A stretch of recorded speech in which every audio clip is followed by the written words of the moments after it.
Всем привет! Вы на канале Мистер Ганс Онлайн.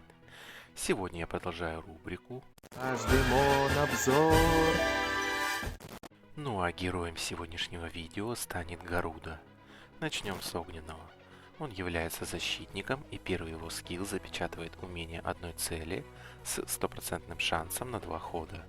Второй скилл станет всю вражескую команду с 80% шансом на 1 ход. После недавнего обновления всем Гарудам стала доступна Тсева, что полностью поменяло их потенциал.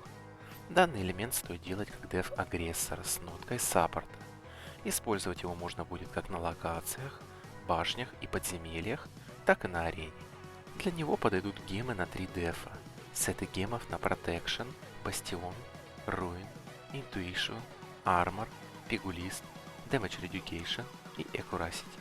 После Тсевы Гаруда Огня получает пассивный скилл, который активируется, если показатель его хп снижается до 50%. Он становится деф-агрессором. Весьма неплохой набор даже для огненного элемента. Из скиллов Супер Вознесения подойдут Resist, Самад Хил, Антихил и Full Buff Breaker. Для того, чтобы не только дебафать врагов, но и быть танком, а также вносить дамаг как деф-агрессор, рекомендую не ставить хиллер сет и не оставлять скилл на Самад Хил с Супер Вознесения, чтобы хп Гаруды держались на отметке в 50%. Для этого придется отказаться от хилов в команде с данным Астромоном. Также я не рекомендую менять гемы для повышения крит шанса и хп. Все это нужно получить в доп-статах. В целом ему будет сложно найти подходящую команду, чтобы раскрыть свой потенциал. Скорее всего, в команду будет необходим Астромон с массовым щитом, чтобы в нужный момент остановить потерю хп Гаруды. Для низкоуровневых мастеров я бы его точно не рекомендовал, потому как снарядить данного Гаруду будет очень непросто. Далее поговорим о Гаруде воды. Он является атакером, и первый его скилл снижает защиту одной цели с 80% шансом на 2 хода. Второй скилл массово наносит антистихийный урон. Я бы назвал данного Гаруду как минимум странным, ведь являясь атакером, после Тсевы он получает массовый антирезист, который срабатывает с шансом в 25% на 2 хода, только на врагов с минус дефом. Если бы он был танком и скиллы были бы наоборот, может, вопросов бы и не было, но качать его я бы все же не советовал. Есть лучшие аналоги с более подходящими скиллами. Но все же, если решились, то его нужно делать только как атакера. Для него подойдут гемы на крит шанс, атаку и крит дамаг. Сеты гемов на Intuition, Ruin, Armor, Bastion, Pigulist, Сифон и Accuracy.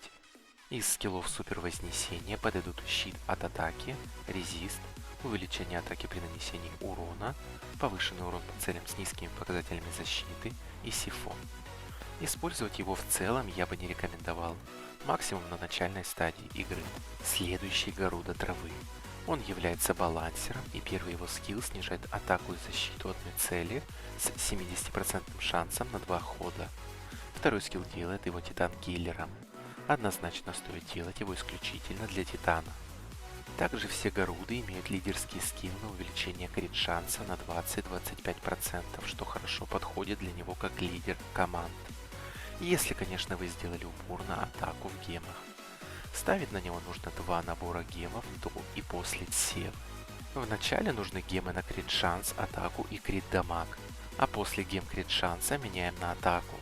По сути, надобность в крит шансе отпадает из-за скилла, который после Тсевы увеличивает крит шанс на 40% только по водному элементу. И благодаря лидерскому скиллу процент также увеличивается. Сеты гемов подойдут на Ruin, Armor, Intuition, Leech и Damage Reducation.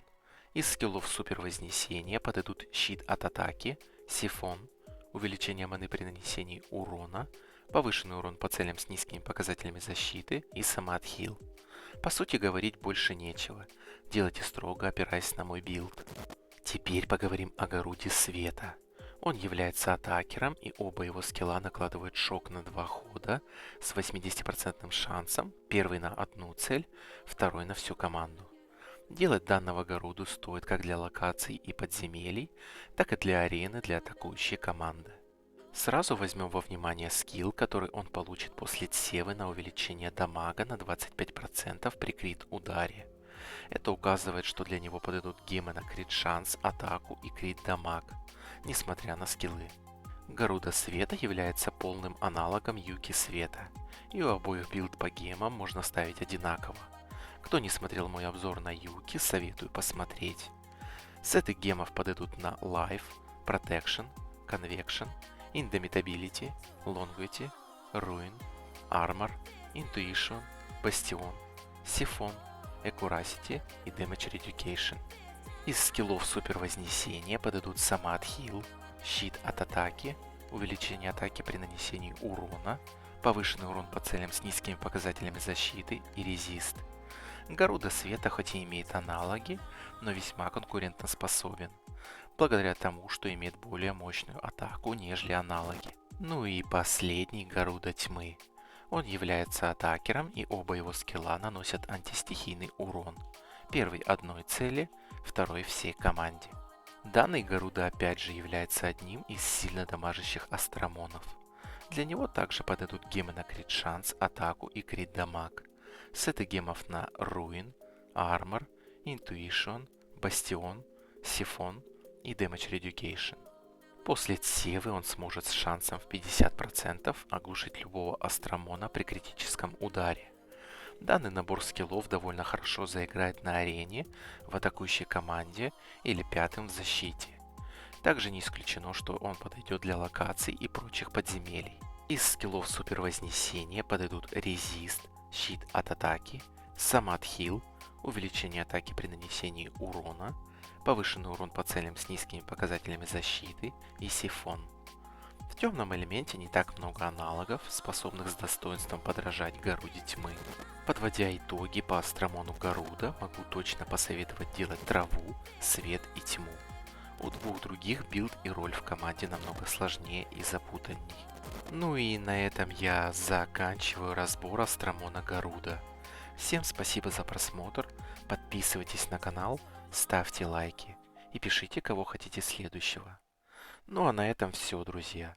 Всем спасибо за просмотр, всем удачи, всем пока.